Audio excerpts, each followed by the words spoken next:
तत्वानुसंधान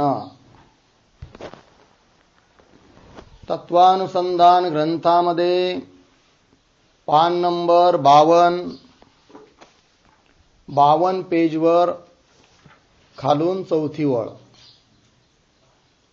अब ता अज्ञान विषय प्रमाण को कहे है सापडलं.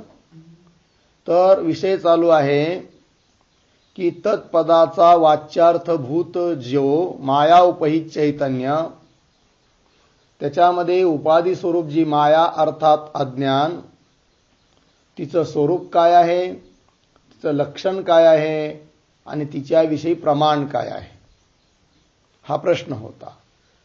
मग आतापर्यंत त्या मायेचं स्वरूप सांगितलं, लक्षणही केलं. आता त्या मायेबद्दल अर्थात अज्ञानाबद्दल आहे म्हणून प्रमाण दिल्या जात आहे. बरोबर. तर लक्षण केलं होतं काय? 2 लक्षण.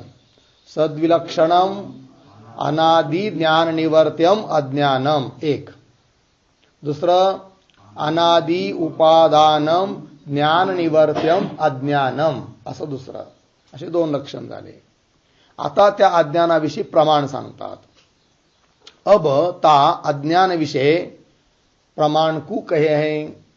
तहा अहम ब्रह्म न जानामि अर्थात मैं ब्रह्म को नहीं जानता हूं, या प्रकार का अज्ञान विषयक प्रत्यक्ष अनुभव. तिथे शब्द काय बघा, अज्ञान विषयी काही नाही.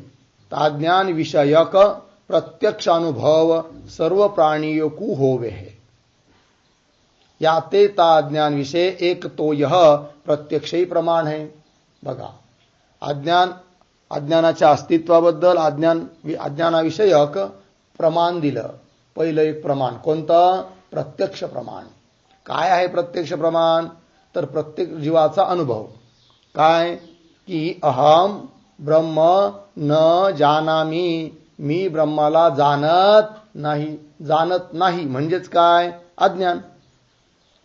तर मैं ब्रह्म को नहीं जानता हूं, या प्रकार का अज्ञान विषयक, अज्ञानाला विषय करणारा असा प्रत्यक्ष अनुभव, प्रत्यक्ष ज्ञान सर्व प्राणियों को होवे, सर्व प्राण्यांना होतं. याते म्हणून ता अज्ञान विषय, त्या अज्ञानाच्या बाबतीत एक तर यह प्रत्यक्ष प्रमाण आहे. तर एक प्रमाण दिलं कोणतं? प्रत्यक्ष प्रमाण. और दूसरा श्रुति स्मृति भी प्रमाण है त्या अज्ञानाच्या बाबतीत. तर कोणती श्रुती आहे, कोण स्मृती आहे सांगतायत. तर हा श्रुती ते ध्यान योगानुगताः अपश्यन् देवात्मशक्तीं स्वगुणैर्निगूढाम अशी श्रुती आहे. तर या जगताचं कारण काय असेल याविषयी चिंतन करू लागले काही लोक, ध्यान करू लागले. तर असे ध्यानामध्ये चिंतनामध्ये रत झालेले काही लोक ऋषीमुनी, ते ध्यान योगानुगताः, त्यांनी पाहिलं, जाणलं. अपश्यन काय बरं? की देवात्मशक्तीं स्वगुणैर्निगूढाम. स्वगुणई म्हणजे देवात्मशक्ती, आत्मरूप देवाची ती शक्ती अर्थात माया, जी की आपल्याही गुणांनी युक्त आहे. आपल्या गुणांनी म्हणजे सत्वगुण, रजगुण, तमोगुण या गुणांनी युक्त अशी ती देवाची शक्ती आहे, अर्थात ती माया आहे असं त्यांनी जाणलं. या जगतासाठी कारणभूत आहे की नाही. याचा अर्थ ही श्रुती, या श्रुतीचं देखील प्रमाण आहे. कशाच्या बाबतीत? अज्ञानाच्या बाबतीत. अर्थ यह काल स्वभावादिक कारणों विषय नाना प्रकार के दोषों का विचार करके जगत के कारण का निश्चय करने वास्ते ब्रह्म के ध्यान परायण हुए ते ब्रह्मवेत्ता पुरुष देवात्म शक्ति को जगत का कारण रूप करके देखते भये. ठीक आहे. श्रुतीचा अर्थ दिला जाऊ राहिला की या जगताचं कारण काय असेल. तर कोणी म्हणतं कालच या जगताचा कारण आहे, कोणी म्हणतं स्वभावतः जगत होतं, कोणी म्हणतं परमाणू या जगताला कारण आहेत, कोणी म्हणतात नाही त्रिगुणात्मक प्रधान ते कारण आहे वगैरे वगैरे. आता नेमकं कोण कारण असेल याचा विचार करण्याकरिता काही महात्मे त्या ब्रह्मस्वरूपाचं ध्यान करू लागले. मग बघा, तर काल स्वभावाधिक कारणो विषय नाना प्रकार के दोषों का, परंतु त्यांनी विचार केला, जर समजा या जगताकरिता कारण काल मानलं किंवा स्वभाव मानला किंवा परमाणू मानले तर अनेक प्रकारचे दोष येतात. मग असे दोष येत असेल तर काय तो कार्यकारण भाव उपयोगाचा, आणि म्हणून कोण असेल नेमकं कारण, खरं कारण, असा विचार करायला लागले. काल स्वभावाधिक कारणो विषय नाना प्रकार के दोषों का विचार करून जगत के कारण का निश्चय करणे वास्ते, जगताचं कारण कोण आहे याचा निश्चय करण्याकरिता ब्रह्म के ध्यान परायण हुए. काही लोक ब्रह्माचं ध्यान परायण, ध्यानामध्ये रत झालेत. ते ब्रह्मवेत्ता पुरुष, ब्रह्माला यथार्थ रूपाने जाणणारे ते महात्मे, देवात्मशक्ती को ही जगत का कारण रूप करके देखते भय. देवात्मशक्ती अर्थात आत्मरूप देवाची जी शक्ती अर्थात माया अर्थात अविद्या अज्ञान ही जगताचं कारण आहे असा त्यांनी निश्चय केला. देवात्मशक्ती को ही जगत का कारण रूप करिके, कारण रूपाने देखते भय, जानते झाले. जो अज्ञान रूप शक्ति अपने सत्वादिक गुणों करके निगूढ़ है इति, जी अशी ती अज्ञान रूप शक्ती कशी आहे बरं, तर श्रुतीमध्ये म्हटले ना स्वगुणैर निगूढाम, त्याचं चिंतन सांगतायत, विचार अर्थ सांगतायत की जी अज्ञान रूप शक्ती अपने सत्वादिक गुणों करके, सत्व रज तम या 3 गुणाने निगूढ आहे, युक्त आहे, अशी ती मायारूप शक्ती आहे असं जाणलंय त्यांनी. अपने सत्वादिक गुणों करके निगूढ है इति. इस श्रुति का अर्थ, या श्रुतीचा अर्थ आत्मपुराण के 8 अध्याय विषय विस्तारते कथन कर्या है. आत्मपुराण त्याचा 8वा अध्याय, आणि त्या 8व्या अध्यायामध्ये विस्तारपूर्वक कथन केलेलं आहे. बहुतेक चिद्घनानंद स्वामी या ग्रंथाचे लेखक त्यांनी आत्मपुराणावर सुद्धा व्याख्यान लिहिलेलं असावं, आणि त्यामध्ये त्यांनी विस्तारपूर्वक या श्रुतीचा अर्थ केलेला आहे असा अर्थ. आत्मपुराण के 8 अध्याय विषय विस्तारते कथन कर्या है. तहा स्मृती, आता श्रुतीचं प्रमाण दिलं. आतापर्यंत अज्ञानाच्या अस्तित्वाबद्दल किती प्रमाण झालेत? 2. पहिलं प्रत्यक्ष प्रमाण, दुसरं श्रुती प्रमाण, आता स्मृतीचं प्रमाण देत आहेत.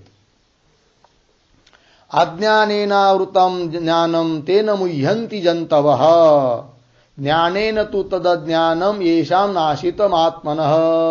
ठीक आहे, हे पण एक स्मृती वचन आहे. कुठलं वचन असेल बरं कदाचित? गीतेचं आहे. तर श्रीमद भगवद्गीतेमध्ये 5व्या अध्यायातला हा श्लोक आहे. श्लोक आहे म्हणजे एका श्लोकाचा उत्तरार्ध, एका श्लोकाचा पूर्वार्ध असा आहे. तर अज्ञानेन आवृतम ज्ञानम तेन मुह्यन्ति जंतवः, तिथं जवंतव झालंय ना, तर जंतवः असं करून घ्या.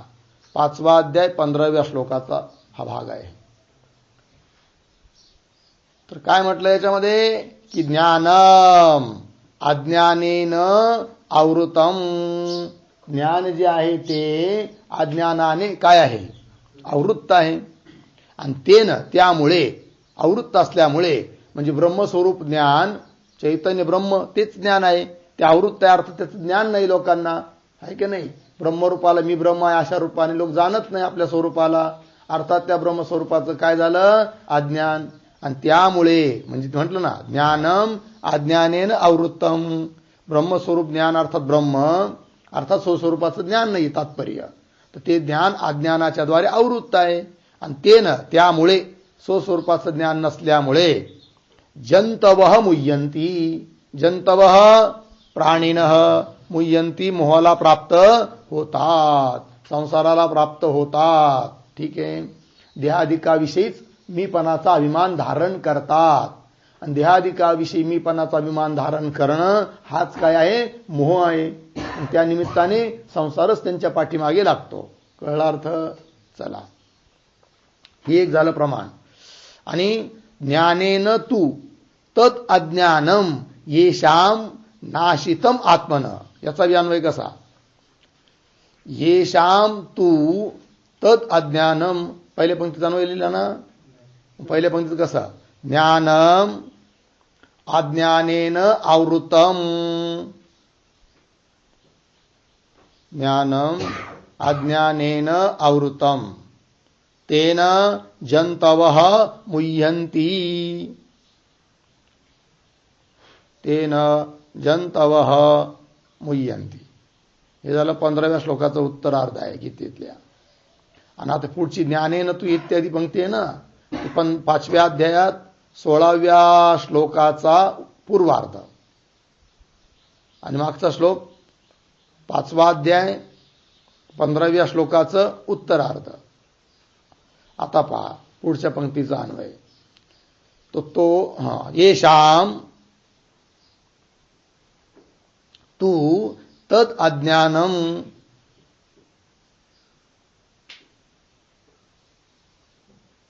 तत् अज्ञानम झालं. आत्मनः ज्ञानेन, आत्मनः ज्ञानेन नाशितम. ठीक आहे, अर्थ पहा. तो परंतु तत् अज्ञानम, ते अज्ञान, ज्यांचं ते अज्ञान आत्म्याच्या ज्ञानाने नष्ट झालेलं आहे असा अर्थ. ठीक आहे, तात्पर्य काय? अज्ञान आहे याविषयी हे काय झाले? प्रमाण. अर्थ यह, जिन जीवों का ज्ञान अज्ञान करके आवृत्त हुआ है, ज्या जीवांचं ज्ञान अज्ञानाच्या द्वारे काय झालेलं आहे? आवृत्त हुआ है. ते जीव तीस अज्ञानकृत आवरण करिके तेन, ते सारे जीव त्या अज्ञानाच्या द्वारे केल्या गेलेले जे आवरण, त्या आवरणामुळे संसार को ही प्राप्त होवे है मुह्यंती, म्हणजे संसारालाच प्राप्त होतात, अध्यासालाच प्राप्त होतात, देहादिकालाच मी असं समजतात, त्यामुळे संसाराला प्राप्त होतात. हेच मोहित होणं आहे. और आता पुढच्या ओळीचा अर्थ सांगतायत त्या कोणत्या? ज्ञानेन तू तद ज्ञानम इत्यादी. जिन जीवो का सो अज्ञान, ज्या जीवांचं ते अज्ञान गुरुशास्त्र के प्रसादजन्य ज्ञान करिके, गुरु आणि शास्त्र यांचा प्रसाद, यांची कृपा, त्याच्यापासून उत्पन्न झालेलं जे ज्ञान, त्या ज्ञानाच्या द्वारे ज्ञान करिके निवृत्त हुआ है. 3 पुरुषों का, त्या पुरुषांचा अहम ब्रह्मास्मि यह ज्ञान प्रत्येक अभिन्न ब्रह्म को प्रकाश करे है की नाही? कारण अज्ञान निवृत्त झालं ज्ञान झाल्यामुळे, आणि म्हणून अहम ब्रह्मास्मि असं ज्ञान त्यांना उत्पन्न होतं, आणि त्यामुळे अज्ञानाची निवृत्ती होते. आणि अज्ञानाची निवृत्ती होऊन प्रत्येक स्वरूप जो आत्मा ब्रह्म तेच अभिव्यक्त होतं, म्हणजे त्याच्याविषयीच स्वस्वरूपाचा निश्चय होतो की हेच माझं स्वरूप आहे. अहम ब्रह्मास्मि यह ज्ञान प्रत्येक अभिन्न ब्रह्म को, प्रत्येक अर्थात अंतरात्मा जीवात्मा साक्षी त्याच्याशी अभिन्न ब्रह्म, त्या ब्रह्माचं प्रकाशन करे है ना, प्रकाश करे है इति. यह गीता स्मृती भी ता अज्ञान विषय प्रमाण है. अशा रीतीने गीता स्मृती देखील काय झाली? अज्ञानाविषयी प्रमाण झाली. तर किती प्रमाण झाले मग? 3. पहिलं प्रत्यक्ष प्रमाण, दुसरं श्रुती प्रमाण, आणि तिसरं स्मृती प्रमाण. किंवा इस स्मृति विषय अज्ञान को ब्रह्म के स्वरूप का आवरकपणा कथन कर्या है. सो आवरकपणा आणखीन आता युक्ती सांगतायत अज्ञानाच्या अस्तित्वाबद्दल.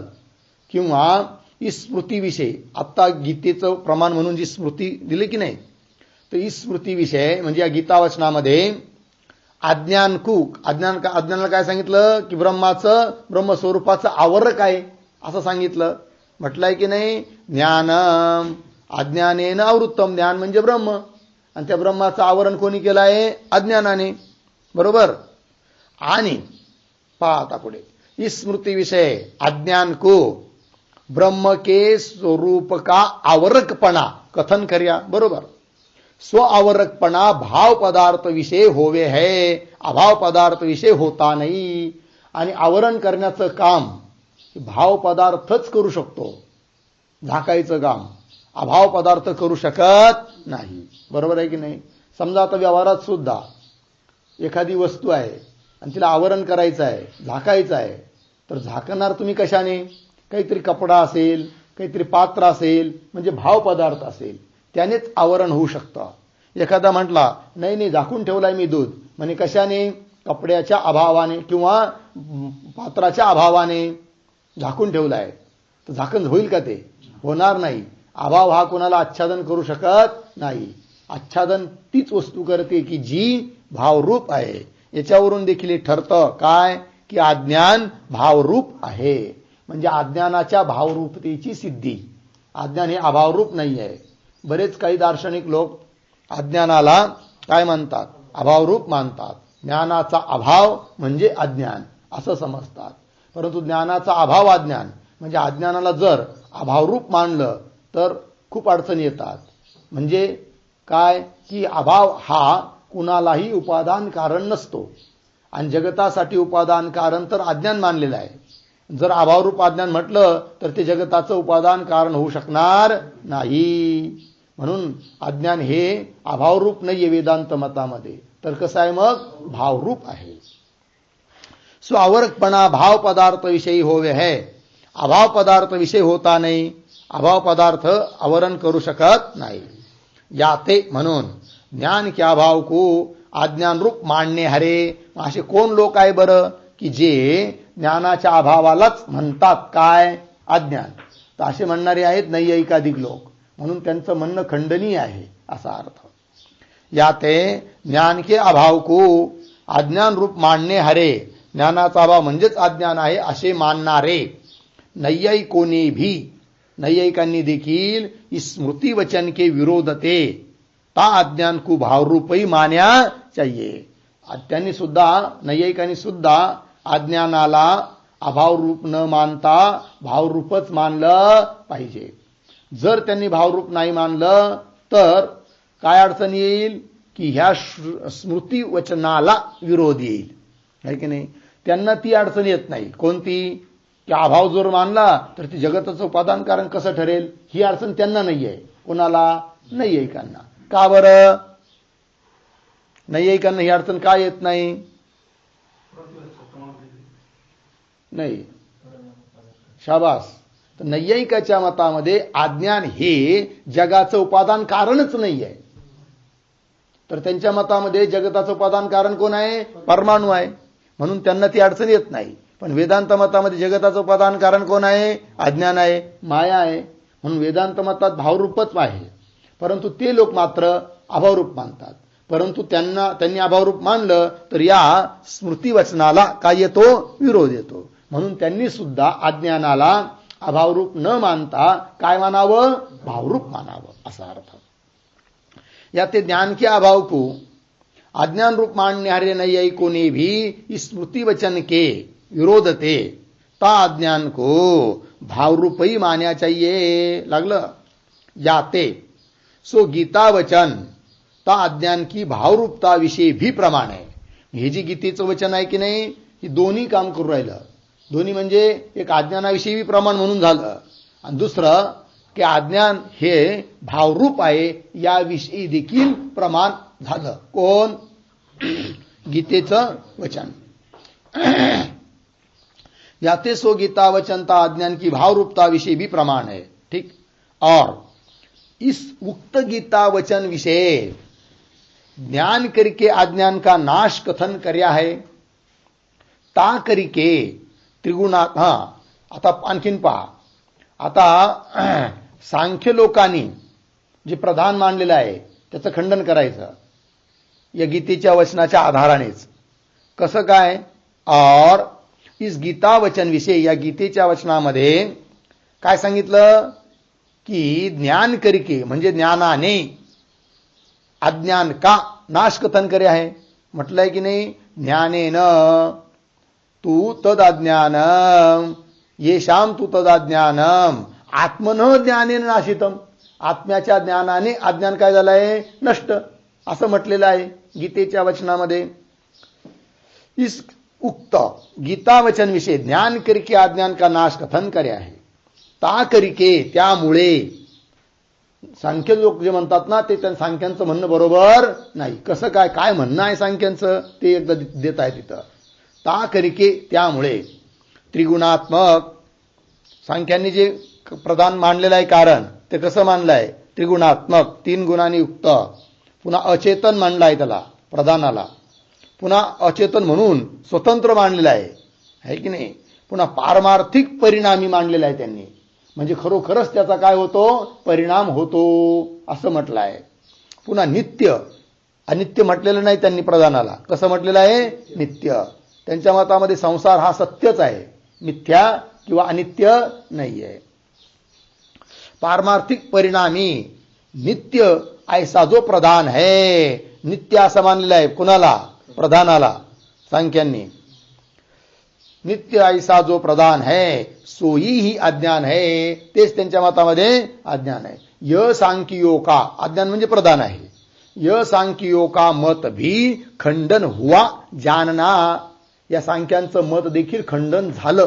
कशाने या गीतेच्या वचनानेच. कारण साफ साफ म्हटलेलं आहे सरळ सरळ म्हटलेलं आहे काय की आत्म्याच्या ज्ञानाने अज्ञान नष्ट होतं. अज्ञान नष्ट होतं अर्थात अज्ञान कसं झालं अनित्य झालं. आणि सांख्यांनी अज्ञानाला कसं मानलेलं आहे नित्य मानलेलं आहे. अर्थात सांख्यांचं काय झालं खंडन झालं असं पण समजावं.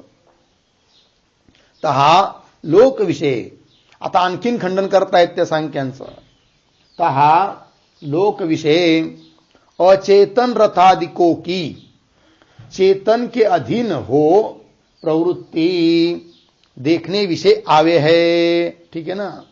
तेव्हा लोकांमध्ये व्यवहारामध्ये अचेतन जेवढे म्हणून पदार्थ आहेत त्या साऱ्यांची प्रवृत्ती कशामुळे होते चेतनाच्या निमित्ताने होते.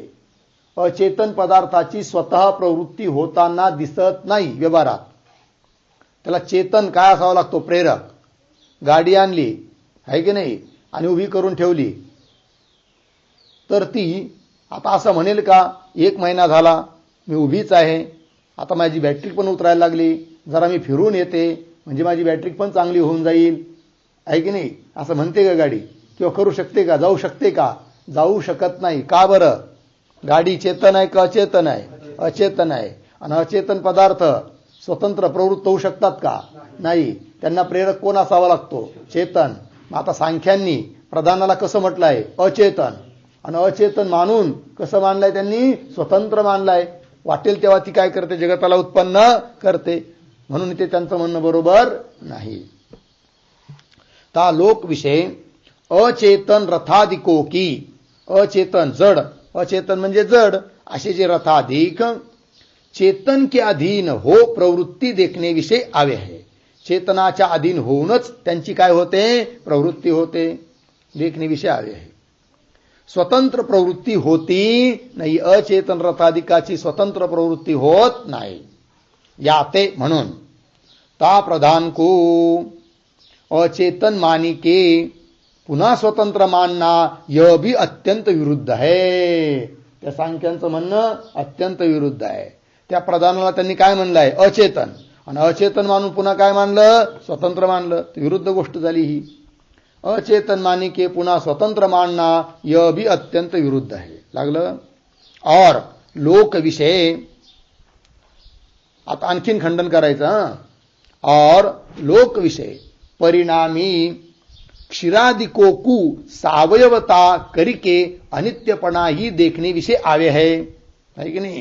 तर लोकांमध्ये ज्या ज्या पदार्थांचा परिणाम होतो ते सर्व पदार्थ सावयव असतात असं दिसून येतं.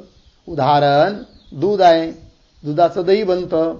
मग दुधाचं दही बनतं म्हणजे दुधाचा परिणाम काय झाला दही. मग ज्या दुधाचा परिणाम परिणाम म्हणजे अवस्थांतर दही झाला आहे तर ते दूध कसं आहे सावयव आहे अवयवाने युक्त आहे की नाही. हां. आणि जी जी गोष्ट सावयव असते ती ती अनित्य असते असा नियम आहे. मग आता सावयव पदार्थाचाच काय होतं परिणाम. आता सांख्यांनी त्या प्रधान रूप अज्ञानाचा परिणाम जगत मानलं की नाही. याचा अर्थ ते अज्ञान कसं मानावं लागेल त्यांना सावयव. आणि जी वस्तू सावयव असते ती कशी असते? अनित्य असते. अर्थात त्यांचं प्रदान सुद्धा कसं झालं? अनित्य झालं.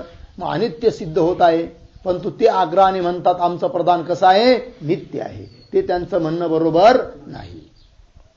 और लोक विषय परिणामी म्हणजे परिणाम स्वभाव वाले क्षीरादिको को दूध इत्यादिकांना को सावयवता करिके सावयव असल्यामुळे अनित्यपणा ही देखणे विषय आवे आहे की नाही? जे परिणामी होतात ते सावयव असतात आणि जे सावयव असतात ते अनित्य असतात असा अर्थ देखणे विषय आवे आहे. याते म्हणून ता प्रधान को परिणामी मानिके त्या प्रधानाला परिणामी मानून पुन्हा नित्य मानना यह भी अत्यंत विरुद्ध है. परिणामी म्हणायचं आणि पुन्हा नित्य म्हणायचं आहे की नाही, हे अत्यंत काय आहे? विरुद्ध आहे. जी जी गोष्ट परिणामी असते म्हणजे परिणाम होणारी असते, अन्य अवस्थाला प्राप्त होणारी असते, ती वस्तू कशी असते? अनित्यच असते. जसं हे शरीर आपलं अन्य अवस्थाला प्राप्त होतं की नाही, म्हणजे याचा परिणाम होतो. बालकाचा तरुण होतो, तरुणाचा म्हातारा होतो, परिणाम होतो. आणि म्हणून हे शरीर नित्य म्हणता येतं का? नाही. मग कसं आहे? अनित्यच आहे. ता प्रदान को परिणामी मानी के पुन्हा नित्य मानना यह भी अत्यंत विरुद्ध है. याते सापडलं? याते म्हणून सो सांख्यों का मत समीचीन नहीं है. म्हणून त्या सांख्यशास्त्रकारांचं मत अगदी बिलकुल बरोबर नाही आहे, चुकीचं आहे. इतने पर्यंत म्हणजे आतापर्यंत अज्ञान का स्वरूप तथा लक्षण तथा प्रमाण कथन कर्या. लागला अर्थ? प्रतिज्ञा केली होती की त्या अज्ञानाचं स्वरूप काय आहे, लक्षण काय आहे, प्रमाण काय आहे हे सांगितलं पाहिजे म्हणून. मग ते सांगितलं आतापर्यंत. अब ता अज्ञान के विभाग कु कथन करे है. आता स्वरूप कळालं, लक्षण कळालं, प्रमाणही झालं. मग आता त्या अज्ञानाचं काय करायचा? विभाग आहे की नाही, भेद. अब ता अज्ञान के विभाग कु कथन करे है. ता सो उक्त अज्ञान माया अविद्या इन भेद करके दो प्रकार का होवे है. त्या अज्ञानाचे किती प्रकार? दोन. एक माया आणि एकाला म्हणायचं अविद्या. ठीक आहे ना जी? दोन नावं पडले आता त्याला, एक माया एक अविद्या. आता माया का केव्हा म्हणायचं, त्याला अज्ञान केव्हा म्हणायचं, या साऱ्या गोष्टीचं स्पष्टीकरण करतायत ग्रंथकार. ता सो उक्त अज्ञान माया अविद्या इस भेद करके दो प्रकार का होवे है. ता म्हणजे त्या दोन भेदामध्ये शुद्ध सत्व गुण प्रधान हुआ सो अज्ञान माया कहा जावे है की नाही? तीन गुणांनी युक्त सांगितलं ना ते अज्ञान, स्वरूप सांगत असताना सत्व रज तम. परंतु त्या तीन गुणापैकी जेव्हा सत्वगुण हा शुद्ध असतो त्यावेळेस त्याच अज्ञानाला नाव पडतं काय? माया. म्हणे का हो? मग तो त्या तीन गुणापैकी सत्वगुण जेव्हा शुद्ध असतो तर सत्वगुण शुद्ध असणं म्हणजे काय, त्याचे विवेचन स्वतः करतात ग्रंथकार. थोडक्यात की रजोगुण आणि तमोगुण यांच्याद्वारे जेव्हा सत्वगुण तिरोभूत होत नाही, दबत नाही, आहे की नाही, असा जो सत्वगुण त्याला म्हणायचं शुद्ध सत्वगुण. थोडक्यात सत्वगुण अधिक वाढलेला आहे आणि रजोगुण तमोगुण अत्यंत न्यून झालेला आहे, असा जो सत्वगुण त्याला म्हणायचं शुद्ध सत्वगुण. आणि अशी शुद्ध सत्वगुण जेव्हा होतो तेव्हा त्याच अज्ञानाला नाव पडतं काय? माया. ता शुद्ध सत्वगुण प्रधान हुआ. प्रधान म्हणजे मुख्य. शुद्ध सत्वगुण मुख्य हुआ, मुख्य झाला असता सो अज्ञान माया कया जावे है. त्या अज्ञानाला माया असं म्हटलं जातं. और मलिन सत्वगुण प्रधान हुआ सो अज्ञान अविद्या कया जावे है. आणि जेव्हा तो सत्वगुण काय होतो? मलिन होतो, आहे की नाही, मलिन सत्वगुण राहतो, त्यावेळेस त्याच अज्ञानाला म्हटल्या जातं काय? अविद्या. तर मलिन सत्वगुण म्हणजे काय? सत्वगुण कमी होणं आणि रजोगुण तमोगुण अधिक होणं. अधिक होणं म्हणजे रजोगुण तमोगुणाचा प्रभाव जास्त असणे, राहणे, आणि सत्वगुणाचा प्रभाव कमी होणे, त्याला म्हणायचं सत्वगुण कमी झाला, त्यालाच म्हणायचं मलिन सत्वगुण. आणि मलिन सत्वगुण जेव्हा होतो तेव्हा त्याच अज्ञानाला नाव पडतं काय? अविद्या. लागलं? चला. और मलिन सत्वगुण प्रदान हुआ सो अज्ञान अविद्या कया जावे है। तहा जो सत्वगुण रज तम इन दोनों गुणों करके तिरस्कार को नहीं प्राप्त भया है सो सत्वगुण शुद्ध कया जावे है। आता शुद्ध सत्वगुण कशाला म्हणतात आणि मलिन सत्वगुण कशाला म्हणतात याचं स्पष्टीकरण करतायत ग्रंथकार। तहा जो सत्वगुण रजतम रजतम म्हणजे रजगुण तमोगुण इन दो गुणों करके या दोन गुणाच्या द्वारे तिरस्कार को नहीं प्राप्त भया म्हणजे त्याचं तिरोधान होत नाही, तिरस्कार होत नाही, तो दबत नाही, त्याचा प्रभाव कमी होत नाही। कुणाचा? सत्वगुणाचा। कोणाकडून? रजोगुण तमोगुणाकडून। अर्थात त्याचाच प्रभाव जास्त आहे सत्वगुणाचा, तोच राजा बनलेला आहे आणि हे दोघं जणू काय त्याचे सेवक बनलेले आहेत। असा जो सत्वगुण त्याला म्हणायचं काय? त्याला काय म्हणायचं? शुद्ध सत्वगुण। आणि असा शुद्ध सत्वगुण जेव्हा असतो तेव्हा माया। ठीक आहे, चला। तर हा जो सत्वगुण रज तम इन दोनों गुणों करके तिरस्कार को नहीं प्राप्त भया है सो सत्वगुण शुद्ध कया जावे है। लागलं? और जो सत्वगुण ता रजो तमो गुण करके तिरस्कार को प्राप्त भया है। आता मलिन सत्वगुण कशाला म्हणतात ते सांगतात की जो सत्वगुण रजोगुण तमोगुणाच्या द्वारे काय झाला आहे? तिरस्काराला प्राप्त झालेला आहे। तिरस्कार को प्राप्त भय म्हणजे जपतो, अर्थात त्याचा प्रभाव कमी होतो आणि रजोगुण तमोगुणाचा प्रभाव अधिक होतो। व्यवहारात सुद्धा माणसं बघा ना, काही सत्वगुणी असतात, काही रजोगुणी असतात, काही तमोगुणी असतात, आहे की नाही? जे तमोगुणी असतात ना किंवा रजोगुणी असतात ना ते पाठाला वेळेवर येणार नाही, कारण पाठाला जाणं हे सत्वगुणाचं कार्य आहे। मग रजोगुण तमोगुण वाढला तर तो काय करतो? सत्वगुणाला दाबतो। सत्वगुण म्हणतो अरे चाल ना भाऊ, जरा पाठाची वेळ झाली, जाऊ की पाठाला। रजोगुण तमोगुण जाऊ दे, आजची दिवस झोप, पाऊस उद्या, म्हणजे रजोगुण तमोगुण काय झाला आहे? तमोगुण वाढलेला आहे। तमोगुण वाढला, झोपायचं म्हणजे तमोगुण वाढला आहे, बरोबर? आणि कधी कधी पाठाला जायची वेळ झालेली आहे किंवा अभ्यास करायची वेळ झाली आहे, पण रजोगुण म्हणतो नाही नाही आता कधी ते तेवढं एकदा जरा काम करून घेऊ। मग कामाकरिता कार्याकरिता प्रेरित करतो रजोगुण। मग अशा वेळेस समजायचं काय? रजोगुण वाढलेला आहे। झोपायची इच्छा झाली तर तमोगुण वाढला आहे। आणि नाही नाही काही झालं तरी मी पाठ सोडू शकत नाही किंवा माझा अभ्यास सोडू शकत नाही, जायलाच पाहिजे। मग अशा वेळेस समजायचं काय? सत्वगुण अधिक झाला, रजोगुण तमोगुण कमी झाला, असा अर्थ आहे। चला। और जो सत्वगुण ता रजोगुण तमोगुण करके तिरस्कार को प्राप्त भया है, सापडलं? सो सत्वगुण मलिन कहा जावे है। इस प्रकार सो एक ही अज्ञान, सो म्हणजे ते एकच अज्ञान सत्वगुण की शुद्धि करके मायारूप होवे है। एकच अज्ञान, पण शुद्ध सत्वगुण शुद्ध झाला की ते काय होतं? मग माया, मायारूप होवे है। और सत्वगुण की मलिनता करके सत्वगुण मलिन झाला की अविद्यारूप होवे है, अविद्यारूप होतं। कळलं अर्थ जी? आता हा श्रुतीचं प्रमाण देत आहेत कशाकरिता? की ते अज्ञानच माया आणि अविद्या बनतं हे सांगण्याकरिता श्रुतीचं प्रमाण। मायाच विद्याच स्वयमेव भवती ही श्रुती आहे। म्हणजे काय? की माया च आणि अविद्या स्वयमेव भवती। स्वयं म्हणजे कोण?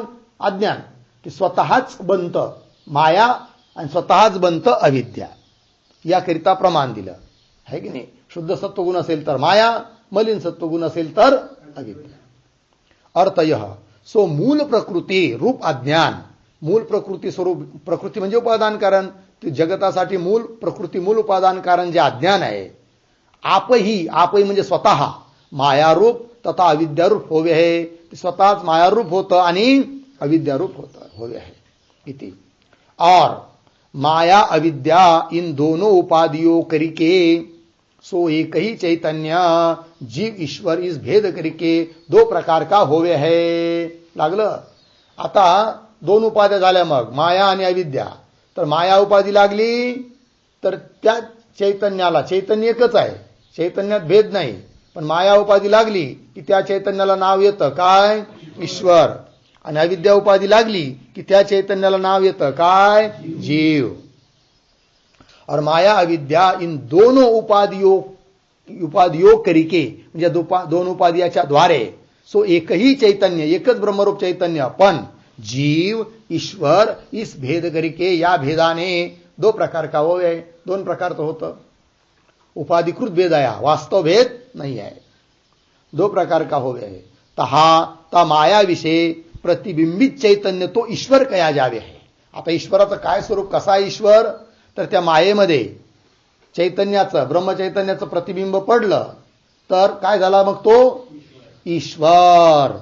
त्या प्रतिबिंबालाच म्हणायचं ईश्वर. पण कोणत्या प्रतिबिंबाला? मायेमध्ये पडलेल्या चैतन्याच्या प्रतिबिंबाला काय म्हणायचं? ईश्वर.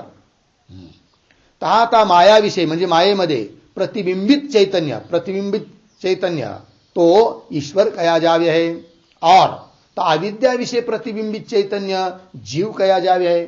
आणि अविद्येमध्ये चैतन्याचं प्रतिबिंब पडलं तर त्या अविद्येमध्ये पडलेल्या चैतन्याच्या प्रतिबिंबाला काय म्हणायचं? जीव. जीव कया जावे आहे.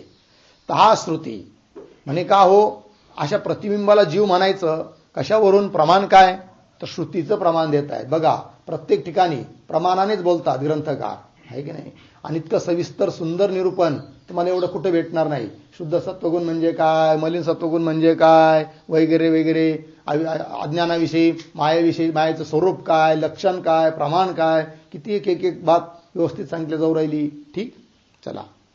ता श्रुती जीवेशावाभासेन करोती, ही श्रुती आहे. जीवेशौ आभासेन करोती, बरोबर. आभासेन म्हणजे आभास आपल्यामध्ये व्यक्त करून ती जीव भाव ईश्वर भाव करोती म्हणजे दाखवते. कोण? माया. करोतीचा करता कोण? माया. जीवेशौ जीव आणि ईश्वर यांना आभासेन आभासाच्या द्वारे करोती दाखवते. अर्थयः सो अज्ञान, ते अज्ञान स्वनिष्ठ आभास करिके, स्वनिष्ठ स्व अज्ञान आहे की नाही. स्वनिष्ठ म्हणजे आपल्याच ठिकाणी आभास करिके, आभास दाखवून जीव ईश्वर दोनों को करे है. जीव आणि ईश्वर या दोन्ही भावाला दाखवतं. कोण? अज्ञान. कारण अज्ञान मूळ आहे. कारण त्या अज्ञानालाच एक नाव पडलं माया आणि त्यालाच नाव पडलं काय? अविद्या. मग त्या अज्ञानामध्ये प्रतिबिंब पडलं चैतन्याचं आणि ते जर मायारूप असेल अज्ञान तर ईश्वर, अविद्या रूप असेल तर जीव. असा सापडलं. अर्थ यह सो अज्ञान स्वनिष्ठाभास करिके जीव ईश्वर दोनों को करे है इति. और कई एक ग्रंथकार तो, पुष्कळ ग्रंथकार तर माया अविद्या का इस प्रकार ते भेद वर्णन करे है. लागलं ना. त्या माया आणि अविद्येचा भेद अशा प्रकारे प्रतिपादन करतात. लागलं. ता अज्ञान की दो प्रकार की शक्ती होवे है. आता काय म्हटले? और काही एक ग्रंथकार सापडलं का? हे आतापर्यंत विवेचन झालं, विभाग केले. आता दुसरे काही ग्रंथकाराच्या प्रक्रियेनुसार भेद दाखवतात. कुणाचा? त्या अज्ञानाचा. ठीक आहे ना. तर कोणत्या प्रकाराने ते भेद करतात तो प्रकार आता सांगतायत ग्रंथकार. और कई ये ग्रंथकार तो ता माया अविद्या का इस प्रकार ते भेद वर्णन करे, अशा प्रकारे भेदाचं वर्णन करतात. कशा प्रकारे? तो प्रकार आता पुढे देऊ राहिले. ता अज्ञान की दो प्रकार की शक्ती होवे है. त्या अज्ञानाची शक्ती आहे. अज्ञानाच्या ठिकाणी अज्ञानाची शक्ती आहे की नाही, तिची दोन प्रकारची शक्ती आहे. अज्ञान की दो प्रकार की शक्ती होवे है. एक तो ज्ञान शक्ती होवे है और दूसरी क्रिया शक्ती होवे है. या रीतीने भेद करतात, है की नाही. ज्ञान शक्ती, क्रिया शक्ती. अज्ञानामध्ये दोन प्रकारची शक्ती. कोण कोण? ज्ञान शक्ती, क्रिया शक्ती. दूसरी क्रिया शक्ती होवे है. तहा कार्य का जनक जो कारणनिष्ठ सामर्थ्य है ताका नाम शक्ती है. शक्ती म्हणजे काय? अगोदर शक्तीचं स्वरूप, शक्तीची व्याख्या. कार्याचा जनक म्हणजे कार्याला उत्पन्न करण्याचं जे कारणाच्या ठिकाणी, कारणनिष्ठ म्हणजे कारणाच्या ठिकाणी सामर्थ्य, त्या सामर्थ्यालाच काय म्हणतात? शक्ती. तसं तंतू कारण आहे, तर तंतुरूप कारणाच्या ठिकाणी पटरूप कार्याला उत्पन्न करण्याचं काय आहे? सामर्थ्य. अर्थात तंतूच्या ठिकाणी पट उत्पन्न करण्याची काय आहे? शक्ती आहे. बरोबर आहे की नाही? असा मातीच्या ठिकाणी घट उत्पन्न करण्याचं काय आहे? सामर्थ्य आहे. अर्थात मातीमध्ये घट उत्पन्न करण्याची शक्ती आहे असा अर्थ. त्या कार्य का जनक जो कारणनिष्ठ सामर्थ्य है ताका नाम शक्ति है.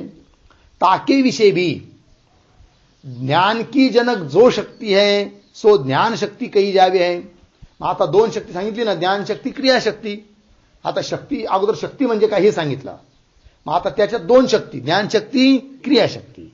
आता ज्ञानशक्ती कशाला म्हणणार आणि क्रियाशक्ती कशाला म्हणणार त्याचं स्पष्टीकरण. ताके विषय बी म्हणजे त्यामध्ये देखील ज्ञान की जनक जो शक्ती है सो ज्ञान शक्ती कही जावे है. ज्ञानाला उत्पन्न करणारी जी शक्ती तिला काय म्हणायचं? ज्ञान शक्ती. और क्रिया को जनक जो शक्ती है सो क्रिया शक्ती कही जावे है. क्रियेला उत्पन्न करणारी जी शक्ती तिला म्हणायचं काय? क्रियाशक्ती. ठीक है. तहा रज तम इन दोनों गुणों करके नहीं अभिभव को प्राप्त भया जो सत्वगुण है सो सत्वगुण ज्ञान शक्ती कहा जावे है. आता कोणत्या ज्ञान शक्तीत नेमकं कोणाला म्हणायचं याचं स्पष्टीकरण काय? तहा सापडलं का? रजतम म्हणजे रजोगुण, तमोगुण. इन दोनों गुणों करके या दोन गुणांच्या द्वारे नहीं अभिभव को प्राप्त भया. अभिभव म्हणजे तिरोधान, अभिभाव, तिरोभावाला प्राप्त झाला नाही असा जो कोण? सत्वगुण. तात्पर्य सत्वगुण अधिक, रजगुण तमोगुण कमी. तरच रजगुण तमोगुणाकडून तिरोभूत होणार नाही कोण? सत्वगुण. कळलं? अर्थात शुद्ध सत्वगुण ज्याला मागे म्हटलं आहे असा जो सत्वगुण की जो रजगुण तमोगुणाच्या द्वारे दाबल्या जात नाही, तिरोभूत होत नाही असा सत्वगुण त्याला म्हणायचं ज्ञानशक्ती. त्याला काय म्हणायचं? ज्ञानशक्ती. कारण सत्वगुणापासूनच काय होत असतं? ज्ञान. तर रजतम इन दोनों गुणों करके नहीं अभिभव को प्राप्त भया जो सत्वगुण है सो सत्वगुण ज्ञान शक्ती कहा जावे है. त्यालाच काय म्हणायचं? ज्ञान शक्ती. है की नाही? तहा सत्वात संजायते ज्ञानम. सत्वात म्हणजे सत्वगुणापासूनच काय होत असतं? ज्ञान उत्पन्न होतं. सत्वात संजायते ज्ञानम. इस वचन करिके या वचनावरून गीता विषय श्री भगवान ने सत्वगुणों ते ज्ञान की उत्पत्ती कथन करी है.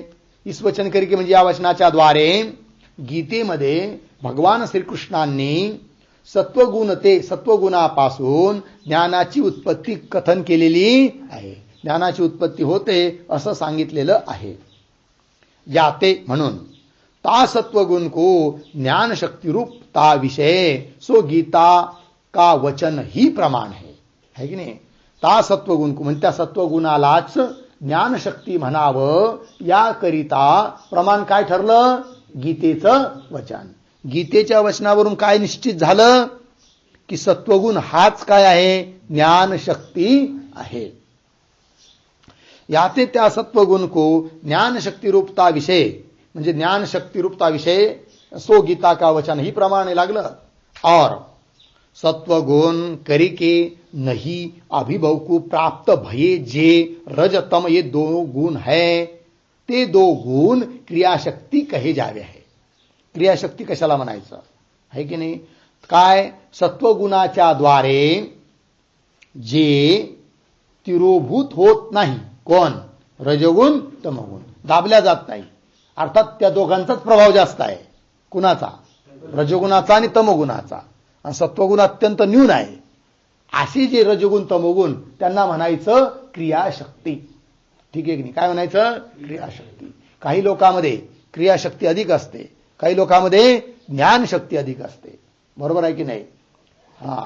तर म्हणजे काही लोक युक्तीने ज्ञानाने कार्य करतात आहे की नाही? बसल्या बसल्या लाख लाख 2-2 लाख पगार घेतात महिन्याला आहे की नाही? ज्ञानशक्ती आहे. आणि बिचारे शेतकरी वगैरे किंवा सामान्य लोक सकाळपासून संध्याकाळपर्यंत राब राब राब राब राबतात आणि दिवसाला 200 रुपये सुद्धा भेटत नाही. बिचाऱ्यांच्या ठिकाणी काय आहे? क्रियाशक्ती आहे. कळलं की नाही? ज्ञानशक्ती क्रिया शक्ति। और सत्वगुण करिके नहीं अभिभव को प्राप्त भये, सापडलं का? अभिभवाला प्राप्त झालेले नाही कोण? रजगुण तमोगुण. कोणाच्या द्वारे? सत्वगुणाच्या द्वारे.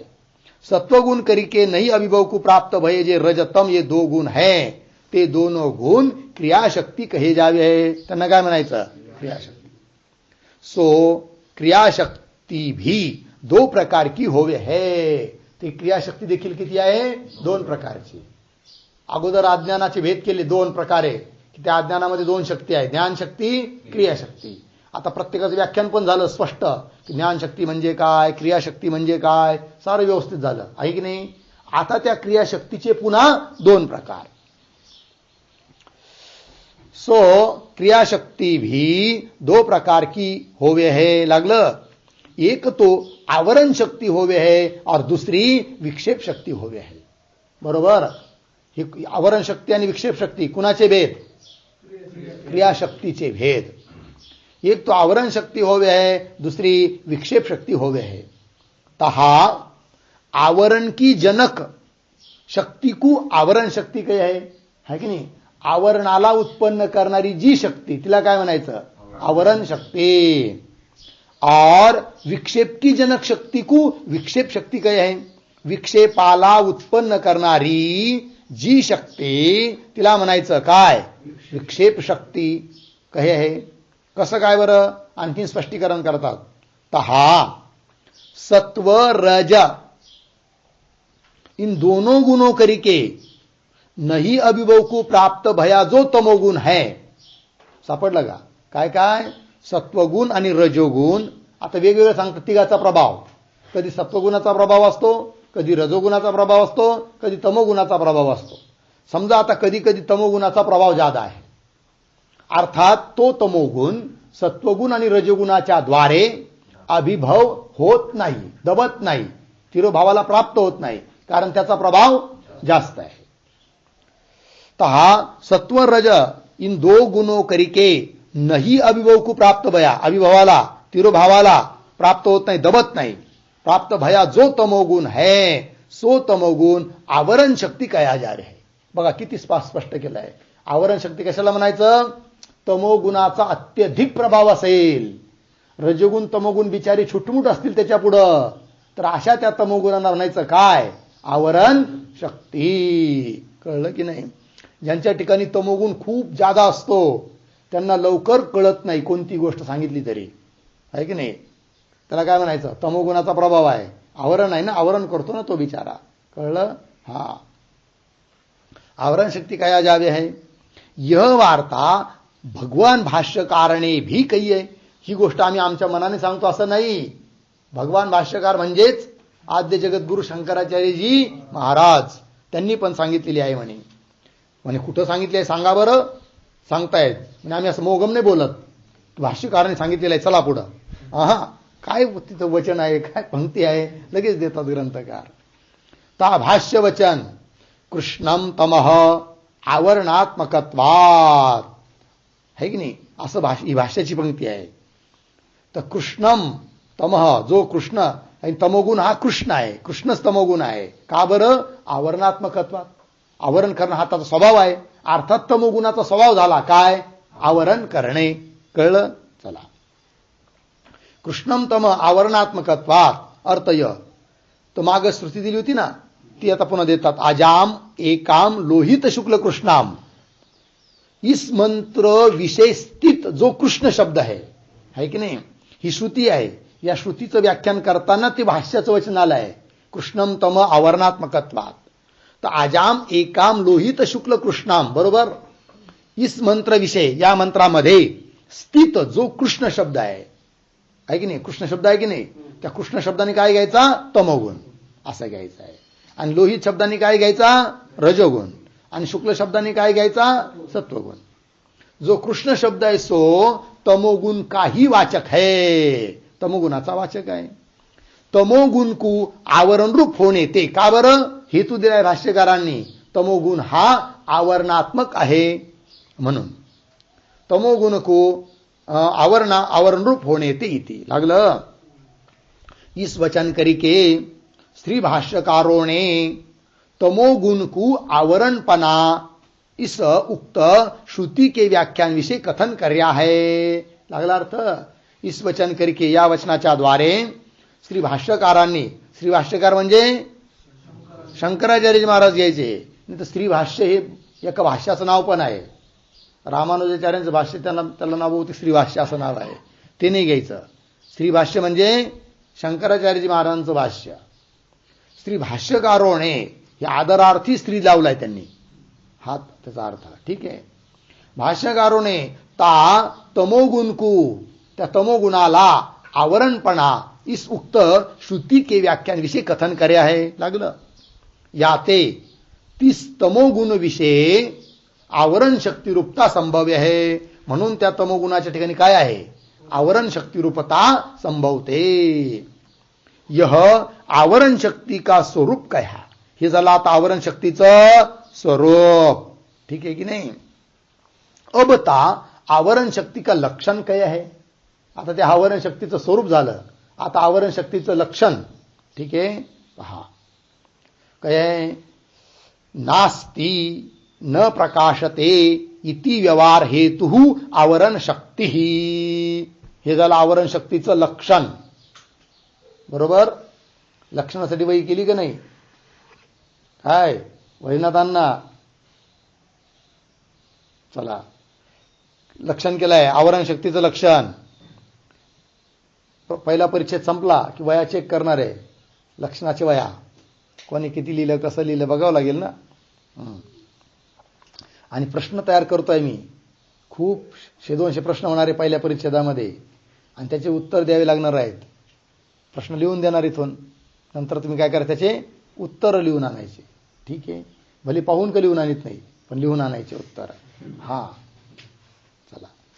नास्ति न प्रकाशते इति व्यवहार हेतू, आहे की नाही. बघा, मनुष्याला एखाद्याला विचारलं, का रे बाबा ब्रह्म तुला माहिती आहे का. ब्रह्म काही नाही. अरे ब्रह्म आहे एक है, ब्रह्म काही नाही आहे, नास्ति नाही आहे. आणि नाही आहे भासत नाही, आहे नाही पण भासत पण नाही, असा जो व्यवहार म्हणजे शब्दप्रयोग, असा जो शब्दप्रयोग घडतो त्याला कारण जे, त्याला म्हणायचं काय, आवरण शक्ती. नास्ति न प्रकाशती ती व्यवहार हेतु, व्यवहारला कारण जे, त्याला म्हणायचं आवरण शक्ती. अर्थ यह ब्रह्म है नहीं तथा ब्रह्म भासता नहीं. या प्रकार के व्यवहार का, व्यवहार म्हणजे शब्दप्रयोग, या प्रकार के व्यवहार का जो कारण होवे, या प्रकारच्या व्यवहाराला जे कारण आहे सो आवरण शक्ती कहा जावे है, त्याला काय म्हणायचं, आवरण शक्ती. इसी प्रकार ते पूर्व ज्ञान शक्ती का भी, ज्ञान शक्ती सांगितली होती ना माग, आत्ता आजच्याच पाठात, तिचंही लक्षण करतात. इस प्रकार ते पूर्व ज्ञान शक्ती का भी, पूर्व म्हणजे पहिली वर्णन केलेल्या ज्ञान शक्तीचं देखील लक्षण करत आहे. अस्ति प्रकाशते इति व्यवहार कारणम ज्ञान शक्ती, है की नाही. ब्रह्म आहे, ब्रह्म भासतं, अनुभवाला येतं, अशा प्रकारचा जो व्यवहार घडतो त्या व्यवहाराला कारण जी शक्ती, तिला म्हणायचं काय, ज्ञान शक्ती. या प्रकार का लक्षण जानी लेना, कशाचं लक्षण झालं हे, ज्ञान शक्तीचं. यह आवरण शक्ती का लक्षण श्री विद्यारण्य स्वामी ने भी कया है. विद्यारण्य स्वामी पंचदशीकार त्यांनी सुद्धा आवरण शक्तीचं लक्षण अशाच रीतीने केलेलं आहे. म्हणजे कसं केलंय सांगा बरं. न भाति नास्ति कूटस्थ इति आपादनम आवृत्ती, असा श्लोक आलेला आहे पंचदशीमध्ये. तर न भाति ब्रह्म भासत नाही, नास्ति कुटस्थ न भाति नास्ति इति आपादनम, अशा व्यवहाराचं संपादक जे ती आवृत्ती अर्थात आवरण आहे. अर्थ यह कूटस्थ कूटकी न्यायी निर्विकार रूप करके, कूटस्थ म्हणजे काय, निर्विकार. कूट जसा निर्विकार असतो, कूट म्हणजे काय, लोहाराची आयरन, तिला कूट म्हणतात. आणि ती कशी असते, निर्विकार. निर्विकार म्हणजे काय, तर लोहाराची जी आयरन पाहिली की नाही, लोखंडाची बनवलेली असते बघा, चौकनी मोठा लोखंडाचा गोळा, आणि त्याच्यावर काय करतो तो, अनेक पदार्थ बनवतो. लोहार दुसऱ्या लोखंडाला तापवतो, त्याच्यावर ठेवतो, वरून घराने मारतो, मग त्या लोखंडाचं पाहिजे ते पदार्थ बनवतो तो, कुदळ, पावडं, टिकाव वगैरे वगैरे. पण ती आयरन मात्र जशीच्या तशीच राहते, तिच्यात काहीच बदल होत नाही. आणि त्याला जर तुम्ही जाऊन विचारलं का अरे बाबा तू इतके याच्यावर अनेक पदार्थ वेगवेगळे बनवतो या आयरनीवर, त्या आयरनीचा आधार घेऊन ही आयरन तुझ्याजवळ कधीपासून आहे, तर तो सांगतो काय, माझ्या आजोबाला मी प्रश्न केला होता की आयरन कधीपासून आहे, तेव्हा त्यांनी सुद्धा सांगितलं होतं की मी सुद्धा माझ्या आजोबाला प्रश्न केला होता, त्यांनाही सांगता आली नाही. म्हणजे पिढ्यानपिढ्या ही चालत आलेली आहे आणि जशीच्या तशीच, ती कमी होत नाही जास्त होत नाही. तिला म्हणायचं काय, निर्विकार. आणि त्या कुटाप्रमाणे, त्या आयराणीप्रमाणे चैतन्य स्थित आहे अंतःकरणामध्ये. ठीक आहे ना, ब्रह्मरूप चैतन्य आत्मा, प्रत्येक आत्मा तो स्थित आहे. त्याच्यावर अध्यस्त आहे अंतःकरण. त्या अंतःकरणामध्ये अनेक प्रकारचे विचार, दिवसातून कितीतरी विचार येऊन जातात. कधी काम, कधी क्रोध, कधी लोभ, कधी काय आहे की नाही.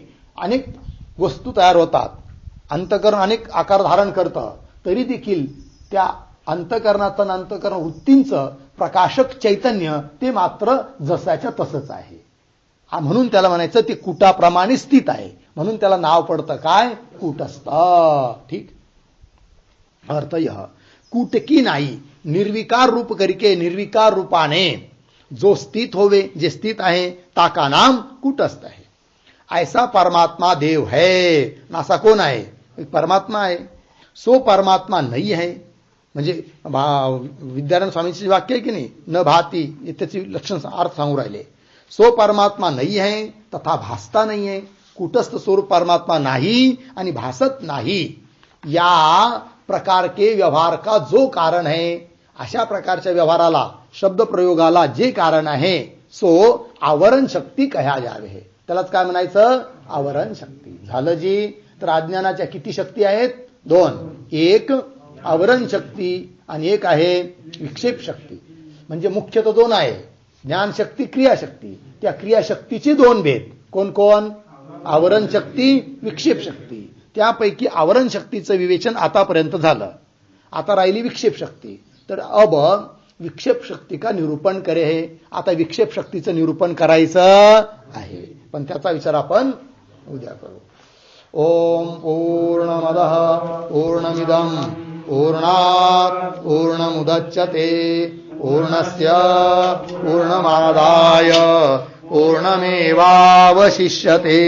ओम शांति शांति शांति.